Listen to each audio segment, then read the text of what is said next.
दोस्तों आदाब, नमस्कार, सत श्री अकाल। मैं आपका भाई, आपका दोस्त रहमान अली, कस्बा आंवला, डिस्ट्रिक्ट बरेली, उत्तर प्रदेश से। दोस्तों, जो मैं आज आपके साथ चर्चा करने वाला हूँ वो मेरी आप बीती, चाहे कहानी कह लो या अतीत कह लो या मेरा प्रैक्टिकल कह लो, जो मुझ पर गुज़रा हुआ है वो साझा करने जा रहा हूँ। और बहुत लंबा समय नहीं लूँगा, इसमें मात्र 5 से 10 मिनट का समय होगा, बहुत हुआ तो मिनिमम 5 मैक्सिमम 10। तो दोस्तों, उस कहानी को जो मैं दोहराऊँगा मुझ पर गुज़री है, उसमें जो मैंने दवाइयाँ यूज़ करी हैं या मैंने जो मैंने तो घरेलू जो नुस्खा यूज़ करा है उससे मुझे बहुत फ़ायदा मिला था, वो मैं इसमें आपके साथ डिस्कस करने जा रहा हूँ, मतलब बताने जा रहा हूँ आपको मैं। तो दोस्तों, वो जो बात मैं करने जा रहा हूँ वो ये है कि एक बार मैंने एक चूज़ा ख़रीदा था, और चूज़ा जब पहले दिन आया था तो पहले दिन पेटियों में से निकालते समय ही मैंने देखा था कि वो चूज़ा जो था ऊपर को मुँह करके, चोंच को और लंबी गर्दन करके सांस ले रहा था पेटियों में ही। अब दोस्तों, इसमें किसकी ख़ता है? फार्मर का मैनेजमेंट तो कुछ मतलब ही नहीं रखता। फार्मर का मैनेजमेंट या फार्मर की दवाइयों का, या फार्मर ने कोई गलती करी है तो मतलब ही नहीं रखता, क्योंकि वो अभी फार्म में छूटा भी नहीं है, वो तो अभी खाली गाड़ी से उतारा है और चेक हो रहा है पेटियों में। तो दोस्तों, वो एक ऐसी समस्या मेरे सामने खड़ी हो गई कि जिसे लेके मैं बहुत परेशान रहा, और मैंने हैचरी वालों से भी बात की तो उन्होंने भी यही कहा कि आप फार्म में छोड़ लीजिए, और जो भी परेशानी समस्या होगी उसको हम समझेंगे, उसे हम देखेंगे, ठीक है। तो हालांकि मेरे डीलर बहुत भरोसे के डीलर थे, तो मैंने उनकी बात को मानकर बर्ड को उतार लिया। उतारने के बाद जब फार्म में छोड़ा तो मुझे ऐसा लग रहा था ये लगभग 50 से 60% और यहाँ तक कि 70% तक बर्ड मर जाएगा, इसमें बचेगा नहीं। क्योंकि बर्ड जो है, सर्दी का टाइम था, भयंकर सर्दी का, उस दिन कोहरा बहुत था और बहुत ठंडी हवा चल रही थी। तो बर्ड जो है ऊपर को मुंह करके, लंबी गर्दन करके सांस ले रहे थे। तो जो दवाइयाँ उन्होंने मुझे बताई डॉक्टर से बात करके, वो मैंने एंटीबायोटिक लगाए, लगभग 4-5 दिन लगाए, लेकिन कोई रिस्पांस नहीं मिला, मोर्टेलिटी बहुत हैवी हो रही थी। तो उनसे मैंने बात की, मैंने कहा अगर आपकी इजाज़त हो तो मैं कुछ अपनी देसी दवाइयाँ इसमें लगा दूँ, घरेलू जो नुस्खा होता है वो लगा दूँ, आपकी दवाई जो आप बता रहे हो मैं वो भी लगाता रहूँगा अगर आपकी इजाज़त हो तो। उन्होंने कहा ठीक है, आप जो लगाना चाहते हैं बताइए, आप क्या लगाना चाहते हैं। तो मैंने उनसे कहा था देखिए, लहसुन, अदरक, हल्दी और गुड़, ये मैं फीड में मिला के लगाऊंगा। लहसुन अदरक जो है इसको पीस के मिक्सी से, और हल्दी पाउडर जो आता है वो, और गुड़ को पानी में घोल करके, इतने पानी में कि फीड हमारा गीला ना हो, ज़्यादा गीला ऐसा ना हो जिससे दिक्कत आए, ऐसे लगाऊंगा। तो उन्होंने कहा ठीक है, लगा लीजिए।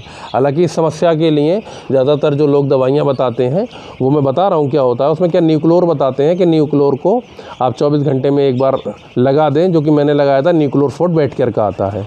और दूसरे समय में उन्होंने मुझसे लगवाया था कॉपर सल्फेट लीवर के साथ में, लीवर मैंने लगाया था, उसके साथ लिव 52 एक लगवाया था मेरे साथ में उन्होंने, जो कि डॉक्टर साहब ने बताया था कि लगाना है। लिव 52 लीवर के साथ में कॉपर सल्फेट लगा सकते हैं। उससे क्या होता है, जो ब्रूडर निमोनिया होती है, इसे ब्रूडर निमोनिया बोलते हैं, जो कि मुंह पर करके सांस लेता है, तो बोले इससे सही हो जाएगी। तो दोस्तों, मैंने कम से कम 4-5 दिन दवाइयाँ लगाई, मुझे कोई रिस्पॉन्स नहीं मिला था उसका। और न्यूक्लोर फोर्ट भी लगाया था, उसके बाद और एंटीबायोटिक भी चले थे, जितने हैवी नहीं लगने चाहिए थे उसमें, कहना चाहिए लीवोफ्लॉक्सासिन भी लग गया था, लगाया था इन्होंने साथ में। उसके बाद में न्यूक्लोर फोर्ट पहले लगाया, बाद में लीवोफ्लॉक्सासिन लगवाया, लेकिन कोई रिस्पांस नहीं आ रहा था उसका। और इसी बीच में बर्ड मेरा लगभग 8-9 दिन का हो चुका था, और मोर्टेलिटी नहीं रुक रही थी, 7-8 दिन या 8-9 दिन हो चुका था।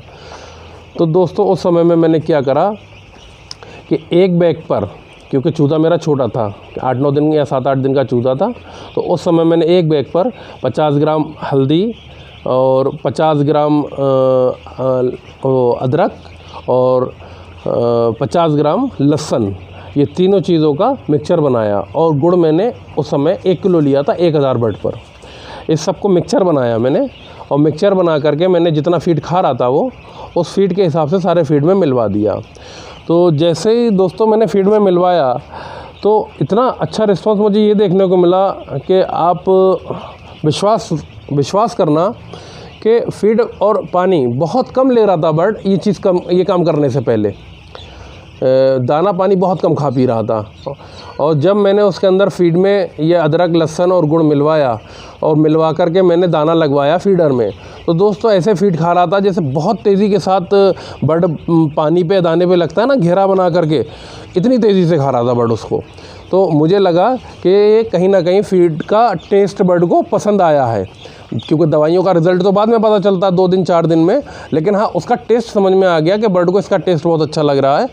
तो उसको मैंने 4 से 5 दिन लगवाया दोस्तों, और उस 4-5 दिन के अंदर जो बर्ड की समस्या थी मुंह उठा कर के सांस लेने की, उसमें बहुत काफ़ी हद तक राहत मिली।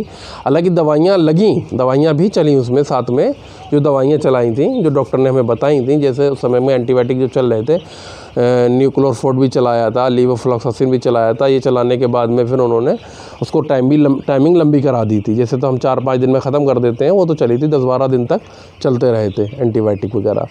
और कॉपर सल्फेट भी जो है, कॉपर सल्फेट और लीवर के साथ में वो भी लगा था। लेकिन जब हमने इसको चलाया था गुड़ के साथ में लहसुन अदरक और हल्दी, ये चीज़ें जब मिला के लगाई थी, तो दोस्तों बहुत अच्छा रिस्पांस मिला और मोर्टेलिटी रेशियो भी एकदम से डाउन होता चला गया। तो दोस्तों ये घरेलू नुस्खा था जो कि हर किसी के पास रहता है, हर घर में मौजूद रहता है। लहसुन, अदरक और गुड़ हर जगह मिल जाता है। तो दोस्तों मैंने सोचा आपके साथ भी साझा कर दूं कि कभी भी कोई समस्या अगर ऐसी आती है तो आप अपना जो ट्रीटमेंट देते हैं वो तो दें, उससे कोई दिक्कत नहीं है। आप जो भी दे रहे हैं, जैसे आपको कोई एंटीबायोटिक किसी ने अगर बताया है या आप जानते हैं लगा रहे हैं, लगाएं, लेकिन थोड़ी सी मेहनत ये कर लें। आप फीड में अगर बर्ड आपका छोटा है तो उस पर 50 ग्राम हल्दी, 50 ग्राम लहसुन, 50 ग्राम अदरक के हिसाब से और 1 किलो गुड़ के हिसाब से अगर फीड में मिलवा देंगे तो दोस्तों आपकी दवाई का काम करने का आप असर देखेंगे, कितना बढ़िया काम करा है उस दवाई ने, या फिर लहसुन अदरक ने काम करा है। जिसने भी कराया आपका बर्ड समझ जाएगा, हमारा बर्ड समझ गया हमें इस चीज़ से मतलब था। काम दवाइयों ने करा था या हमारे देसी नुस्खे ने करा था, ये तो हम क्लियर नहीं कर सकते, लेकिन हाँ उसको लगाने के बाद बहुत तेज़ी से बर्ड ने फीड खाना शुरू कर दिया, पानी बढ़ा दिया, बॉडी के अंदर एक्टिविटी आ गई उसके, और मोर्टेलिटी रेशियो बहुत नीचे आ गया था। तो दोस्तों जो मेरे साथ गुजरा था वो मैंने आपको बताया। अपना कोई भी चीज़ मैं ऐसी आपको नहीं बताता हूँ जो मनगढ़ंत हो, मैं सारे प्रैक्टिकल किए हुए ही अपने वीडियो में शेयर करता हूँ आपके साथ में, ताकि जो परेशानियों से मैं गुजरा हूँ वो परेशानियाँ और फार्मरों को, जो बेचारे नए फार्मर हैं या जो ज़्यादा जानकारी नहीं रखते हैं, उन्हें ज़्यादा परेशानी ना हो। तो दोस्तों मेरा मेन मकसद है फार्मर की मदद करना, और इस तरीके से मैं फार्मरों की मदद करता हूं। तो दोस्तों अगर मेरी वीडियो पसंद आई हो आपको और आपके ज़रूरत के मतलब की वीडियो हो मेरी, तो चैनल को सब्सक्राइब कर लें, जिससे आगे आने वाली वीडियो आपको मिलती रहें। क्योंकि गर्मी का समय आ रहा है और इस समय तो बहुत ही ख़तरनाक मौसम ये है कि जो लोगों ने मैंने या लोगों ने तैयारियाँ करी थी बर्ड को डालने के लिए, वो तैयारियां थी हल्की सर्दी वाली या गर्मी की शुरुआत वाली। लेकिन आज जो है मौसम ऐसा है कि गर्मी, भाई मार्च का महीना है और मार्च का आखिर चल रहा है, तो इस आखिर में तो सभी को पता होता है कि इतनी ज़्यादा सर्दी नहीं होती है, लेकिन मौसम ने ऐसी करवट ली, बारिश और ओला जो पड़ा, हवाएं जो चलीं, उससे समस्याएं ये बढ़ गई कि हमें सर्दी की जो तैयारी नहीं थी वो अर्जेंट में करनी पड़ी। आप देख रहे होंगे जैसे एक भट्टी से भी काम चल जाता, लेकिन हमें 2 लगानी पड़ गई। देख रहे हैं आप, 2 लगी हुई हैं। मेरा काम एक भट्टी से भी चल जाता, क्योंकि एक भट्टी ही इतने बर्ड में कामयाब थी। लेकिन जब मौसम ठंडा हुआ और ज़रूरत लगी तो हाथों हाथ दूसरी भट्टी लगानी पड़ी, क्योंकि हमारे यहाँ फार्मर भट्टियाँ तैयार रहती हैं। ऐसा नहीं है हमें कहीं से लानी है बना के या कुछ करना है, तैयार रखी रहती हैं, और हम जो ज़रूरत होती है उसको इस हिसाब से लगा देते हैं। लकड़ी भी हमारे यहाँ हमेशा तैयार रहती है, लकड़ी, बुरादा, भूसी सब हम एडवांस में रखते हैं, क्योंकि कब किस चीज़ की ज़रूरत पड़ जाए कुछ कहा नहीं जा सकता, अर्जेंट में कहाँ भागेंगे, कहाँ से लाएंगे। तो दोस्तों बर्ड पालने के लिए हमेशा तैयारियाँ आगे से रखा करिए। अपनी तैयारियाँ एडवांस में रहेंगी तो आप जो है मुर्गी फार्म में जीत हासिल कर पाएंगे। तो दोस्तों इस वीडियो में इतना ही। जय हिंद, जय भारत।